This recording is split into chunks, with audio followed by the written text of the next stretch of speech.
of him will the Son of Man also be ashamed when he comes in the glory of his Father with the holy angels.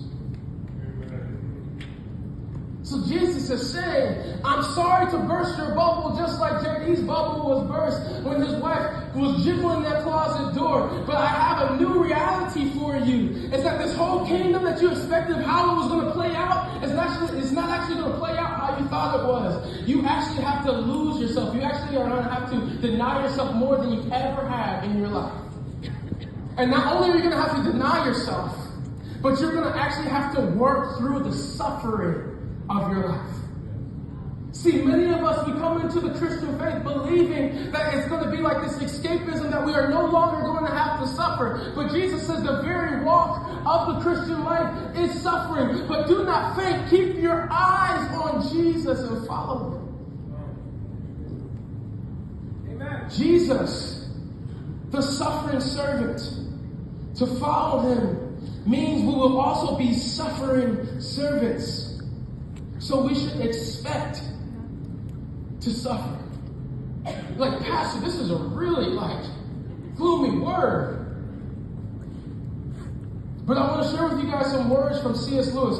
To try to exclude the possibility of suffering, in which the order of nature and the existence of free will is involved, and you find that you will have excluded life itself. So what he's saying, if you try to avoid suffering in your life, what you're doing is that you're actually avoiding life. When you're just trying to ignore things and ignore things and ignore things, you never deal with the issues that you have or the issues that you've caused or the things that you've had to grow up in, the people that you've hurt and the pains that you've caused or the things that people have hurt you. You want to excuse those things, right? You want to dodge those things. You want to cross those things over, but you can't cross them over. God says the only way to it is through. C.S. Lewis is saying, who was a brilliant mind, he's saying, if you try to go through life without suffering, you're excluding all of life itself. And I understand that suffering is subjective. All of us have a different story. So I want to highlight a couple things that Jesus suffered through, just to highlight to us that he can relate. So one of the things I want to highlight to you is it found in Mark chapter 9, verses 19. Is that, it's found in Mark chapter 6. Let's go there. Jesus also had to deal with what it was like to be rejected. I believe one of the biggest things in our world in this day and time is the biggest thing that we have to work through is rejection. It is like the biggest thing. I can speak to everyone here. And why is that? Because the world promotes such an image of acceptance, but it really doesn't act and operate out of acceptance.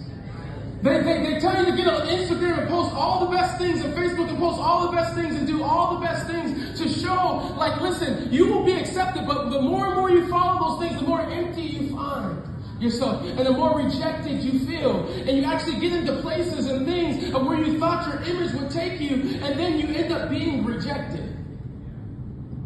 But Jesus, in the same way, who was perfect, he didn't even have Instagram and Facebook and all those things, and those pseudo senses of family and friendships and connections. He didn't have a lot of those things. But even Jesus himself felt rejected. It says when Jesus went into his hometown, it says that they rejected him because they grew so familiar. Isn't this Joseph and Mary's son? How can this man? And it says that Jesus was doing healing.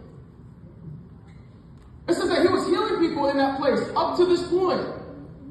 But it says once they realized who Jesus was, because they grew so familiar with him, they rationalized Jesus away. And Jesus then says a prophet is not accepted within his own town. The perfect prophet of Jesus. The perfect Messiah wasn't even accepted and had to deal with rejection. Mark actually says that Jesus marveled at their unbelief. Have you ever been so perplexed in your life that someone can hurt you so much that it's just like, I cannot believe what I'm experiencing right now?